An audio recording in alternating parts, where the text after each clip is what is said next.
कसूर भाग 4। राहुल के जाते ही सार्थक अपनी चेयर पर बैठ गया और वो फाइल अपनी तरफ सरकाकर उसने फाइल खोला। पहले पेज में ही अंजू की खूबसूरत सी तस्वीर थी, उसके साथ ही उसकी कुछ डिटेल्स। अंजना मिश्रा उर्फ अंजू। सार्थक ने उसके नाम पर हाथ फेरते हुए कहा। सार्थक ने पूरी फाइल पढ़ने के बाद उस फाइल को डिस्ट्रॉय कर दिया। उसके बाद वो वहां से निकलकर सीधे अपने बंगले की तरफ चला गया। शहर के सबसे पोश इलाके में सार्थक का बंगला था। अंधेरे में भी वो सफेद बंगला बेहद खूबसूरत दिख रहा था। आसपास काफी हरियाली थी। वहाँ का मौसम भी काफी खुशनुमा सा था, मानो अभी बारिश होने वाली हो। सार्थक बंगले की तरफ बढ़ गया। उसने अभी अंदर कदम रखा ही था कि इतने में ही एक आवाज ने उसके कदम रोक दिए। आज इतने लेट आने की वजह। सार्थक ने सामने देखा तो सामने सोफे पर एक उम्र दराज औरत बैठी हुई थी। दादी, आपसे कितनी बार कहा है कि इतनी लेट मत जागा कीजिए, तबीयत खराब हो जाएगी। सार्थक ने उनके पास आते नाराजगी से कहा, अगर इतनी ही फिक्र होती है तो मुझे चिंता करने के लिए मजबूर क्यों करता है तू? मेरे बारे में सोचकर ही जल्दी आ जाया कर। दादी ने शिकायती लहजे में कहा। दादी, आपने टाइम देखा है, 3 बजने को है और आप। कहते हुए सार्थक ने उन्हें वहां से उठाया और उनके साथ उनके कमरे की तरफ बढ़ गया। आपने खाना खाया? सार्थक के सवाल पर दादी ने हाँ में अपनी गर्दन हिला दी। वो दोनों अब दादी के रूम में पहुंच चुके थे। चलिए अब अच्छे बच्चे की तरह सो जाइए, हम इस बारे में सुबह बात करेंगे। सार्थक ने कहा तो दादी ने मुंह बनाकर कहा, हाँ, और सुबह मेरे जागने से पहले ही तू यहाँ से गायब हो जाना। कल यहीं रहूंगा। आप पहले अपनी आंखें बंद करिए और जल्दी से सो जाइए। सार्थक ने दादी को बेड पर लिटाते हुए कहा। सार्थक की बात मानकर दादी ने अपनी आंखें बंद कर ली और सार्थक उनका सिर सहलाने लगा। कुछ ही देर में दादी नींद की आगोश में थी। दादी को सुलाकर सार्थक अपने रूम में जा चुका था। अंडस्को अंडस्को अंडस्को अंडस्को अंडस्को अंडस्को अंडस्को अंडस्को अंडस्को अंडस्को अंडस्को अंडस्को अंडस्को अंडस्को अंडस्को अंडस्को। अंजू ने सुबह उठते ही नितिन से अपना सामान मंगा लिया था। अब मैं इस शहर में नहीं रह सकती नितिन, मैं उससे बहुत दूर चली जाऊंगी। उसने हर बार मुझे धोखा दिया, फिर भी मैं अंधी बनी रही।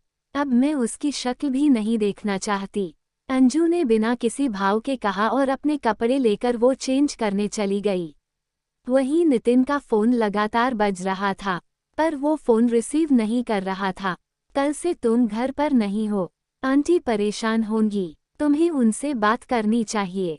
वॉशरूम से बाहर आते हुए अंजू ने कहा तो नितिन ने उसकी बात को इग्नोर करते हुए परेशानी से कहा, पर तुम जाओगी कहाँ? कहीं भी, जहाँ मेरी किस्मत ले जाए। एक हल्की सी स्माइल के साथ अंजू ने कहा और अपना बैग लेकर वो वहां से निकल गई।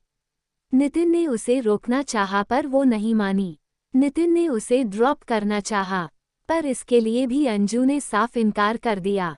नितिन अब बस उसे खुद से दूर जाते ही देख सकता था।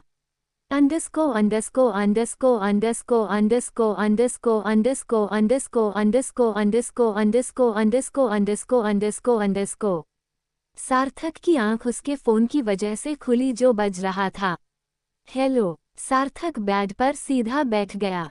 सामने से कुछ कहा गया तो सार्थक के एक्सप्रेशन एकदम से चेंज हो गए। उसने सामने वाले को कुछ कहा, जिससे सामने से भी जवाब आया। अंत में सार्थक ने कहा, जो कहा है उतना करो। कहकर उसने कॉल कट कर दिया और उठकर सीधा अपनी दादी के कमरे में गया। दादी अभी सो रही थी। ये देखकर वो वहां से सीधा अपने जिम में चला गया।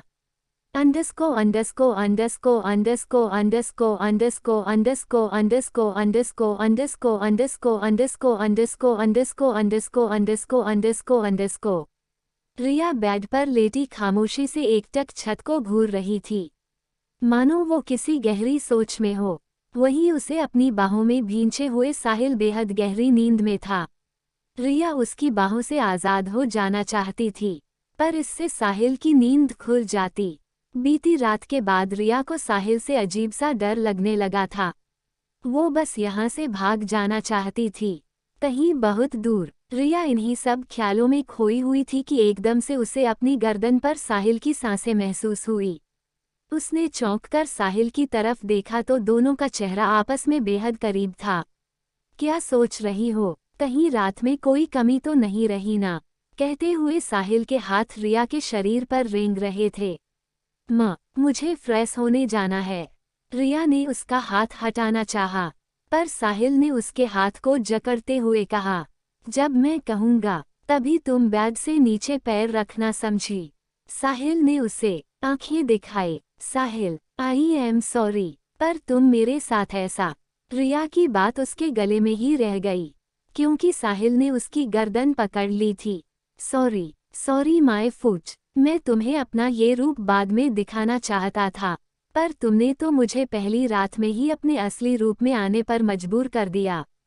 तो अब भुगतो। साहिल ने उसे खुद से दूर धकेलते हुए कहा और उठकर फ्रेश होने चला गया। साहिल को ऐसे देख रिया की आंखें नम हो गई। रात के किस पहर में जाने उसकी आंखें सूखी थी जो अब फिर गीली हो चुकी थी। वो चादर से लिपटी बेड से उठी और नीचे बेदर्दी से पड़े अपने कपड़े उठाने लगी। अंडस्को अंडस्को अंडस्को अंडस्को अंडस्को अंडस्को अंडस्को अंडस्को अंडस्को अंडस्को अंडस्को अंडस्को अंडस्को अंडस्को अंडस्को अंडस्को अंडस्को अंडस्को। अंजू की टैक्सी रेलवे स्टेशन के सामने आकर रुकी और वो अपना किराया देकर सामान के साथ स्टेशन के अंदर चली गई।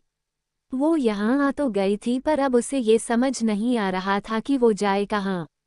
अपने ख्यालों को परे झटकते अंजू पास के बेंच पर जाकर बैठ गई। तभी उसी प्लेटफॉर्म पर एक गाड़ी आकर रुकी। जाने उस वक्त अंजू के मन में क्या आया। वो उस ट्रेन की तरफ बढ़ गई, जबकि उसे ये भी नहीं मालूम था कि ये ट्रेन जाने कहाँ वाली है। अंजू अभी ट्रेन के करीब पहुंची ही थी कि इतने में ही कुछ लोग उसके सामने आ गए।